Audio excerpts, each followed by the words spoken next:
Hi, and welcome to the show.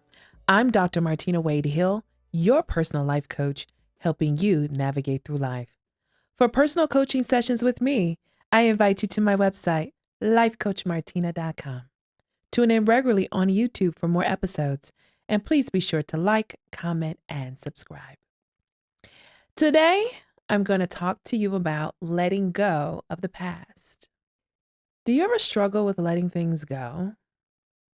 Does the past ever haunt your thoughts or influence your decisions in a negative way? Perhaps you find yourself repeating certain behaviors from the past. Perhaps you hold on to the past because the future feels uncertain to you. I can only imagine how the pandemic will affect us long term and how difficult it may be for so many of us to be able to move forward. There are so many reasons why many of us hold on to the past. Sometimes it's easier to think on what was than to create something new. However, it becomes a problem when we can't move on with our lives. If the past hinders you from having a normal, fulfilling life, if the past consumes too much of your time and conversation, if the past gives you anxiety and causes resentful feelings to resurface, then it's time to heal from it and to let it go. Letting go is not always easy, but with support and a plan, we can let go of the things that no longer serve us and look forward and beyond to a brighter future. So the first step to letting go is number one, identify past occurrences that still bother you. Sometimes the past can trouble us emotionally. If recalling certain circumstances or situations cause us pain and the situation is not recent, then it might be time to resolve those matters internally. Identifying these areas can show us where we still have pain, where we still need closure, even the places where we still need love. We can determine if forgiveness is necessary and if more in-depth assistance is needed, like counseling or coaching. When we identify these areas of pain, when we see that we need closure, when we see that we need to forgive others, when we see that we need love, don't just leave it there. Sometimes we'll just notice that these are our problems, these are our struggles, and we just expect someone else to come along, whether it be someone we're dating or someone we're married to or a friend that we really trust, and then we expect them to come along and somehow fix that. These types of things need plans and strategies because we could spoil wonderful and beautiful relationships if we continue to operate in inefficiencies. Number two, the second thing that we need to do in letting things go is that we need to accept what happened and your current reality. And I'm going to say that again. Accept what happened and your current reality.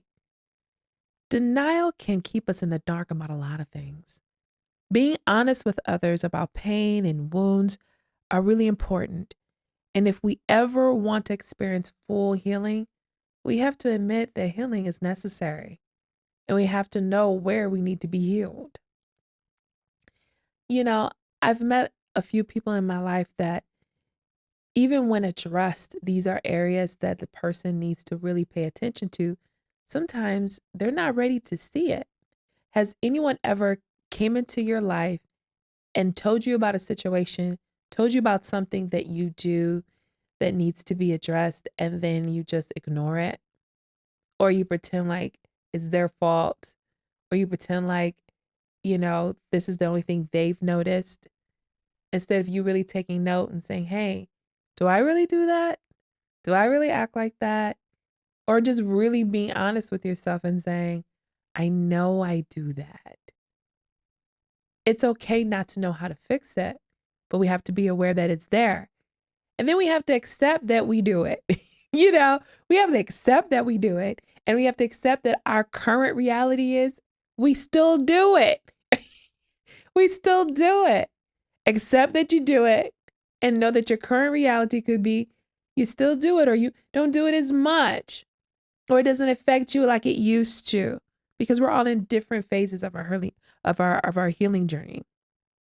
It's important to admit our true feelings about a matter and to accept where we are on the situation moving forward.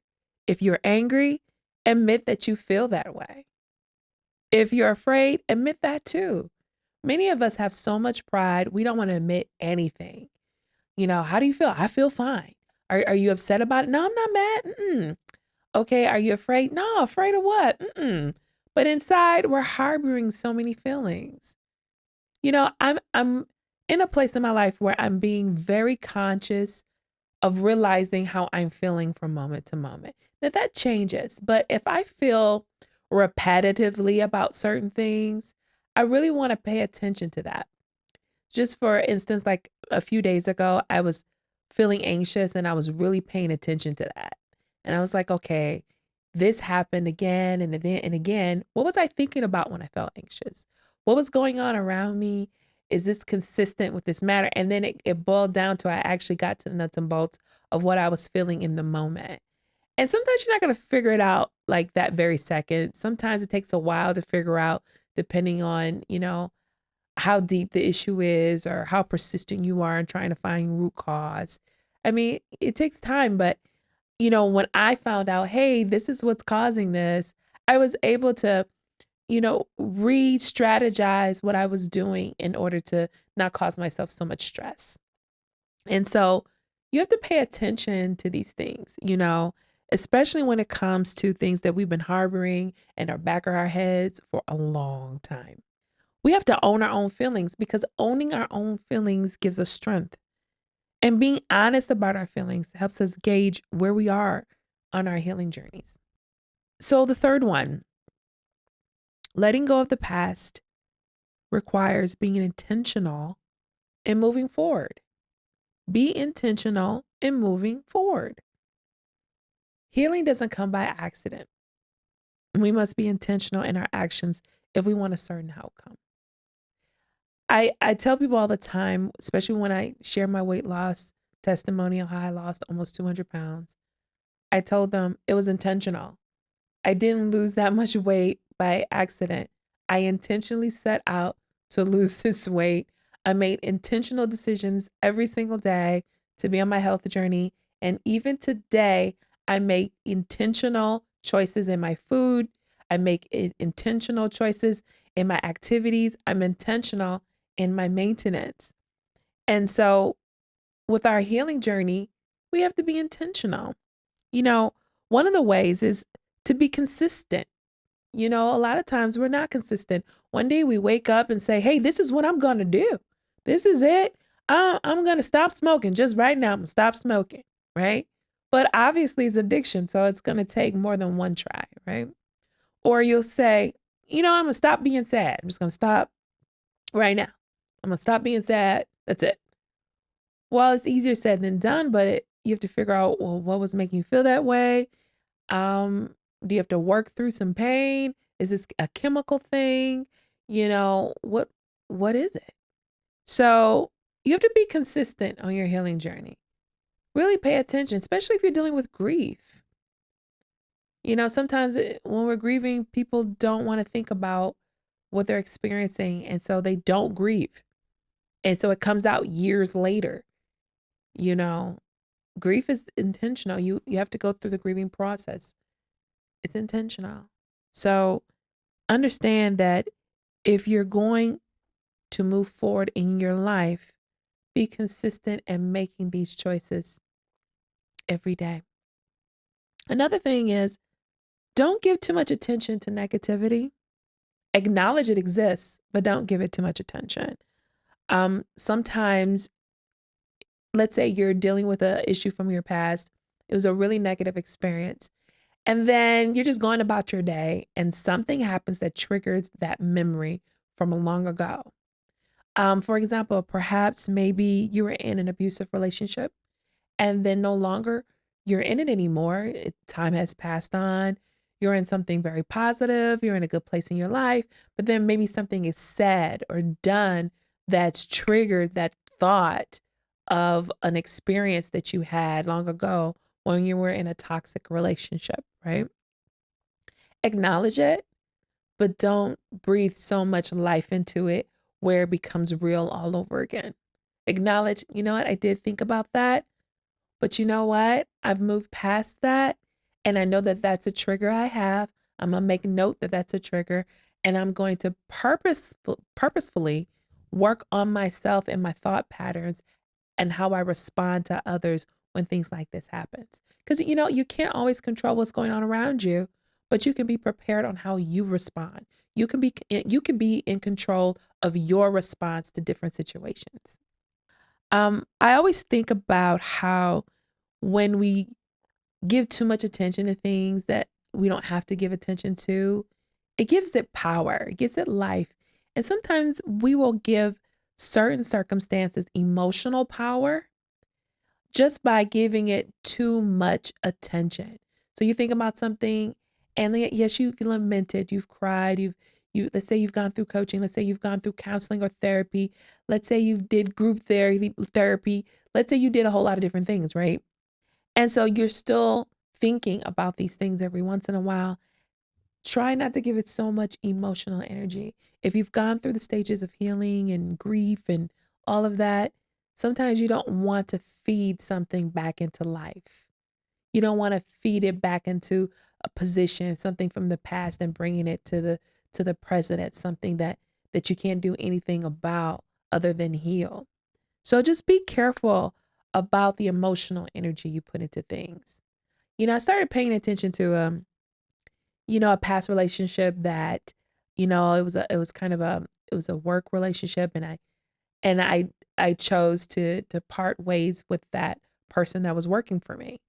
And that ended, but it was the negativity of that person. And I chose not to feed into it. And I chose to move forward. And moving forward was the best thing for me. And you have to understand that sometimes other people are not over things, and you could be over things, and they could be bringing it up over and over and over again because they need to let go of the past. Don't let other people's stuck nature perpetuate you into some type of spiral effect that can put you somewhere unhealthy. Keep moving forward, keep boundaries around you, and just know that you don't have to put emotional power back into a dead thing. Lastly, be patient in the healing process. Be patient in the healing process. Letting go of anything takes time, but it gets easier as you go along. Be patient with yourself, especially during really difficult days, because you're going to have difficult days. It's so normal to have difficult days, right? Acknowledge those days and determine what went right and what went wrong, and then start again fresh the next day. The point is, allow yourself to experience the journey of life as it happens. Life will unfold organically. If we remain open, we will benefit from the natural course of healing and restoration. No one heals overnight. Therefore, make each day of progress your day of personal victory. I'm Dr. Martina Wade-Hill, your personal life coach, helping you navigate through life. For personal coaching sessions with me, I invite you to my website, lifecoachmartina.com. Tune in regularly on YouTube for more episodes. And please be sure to like, comment, and subscribe. Thanks for watching, and until next time, be safe and love each other.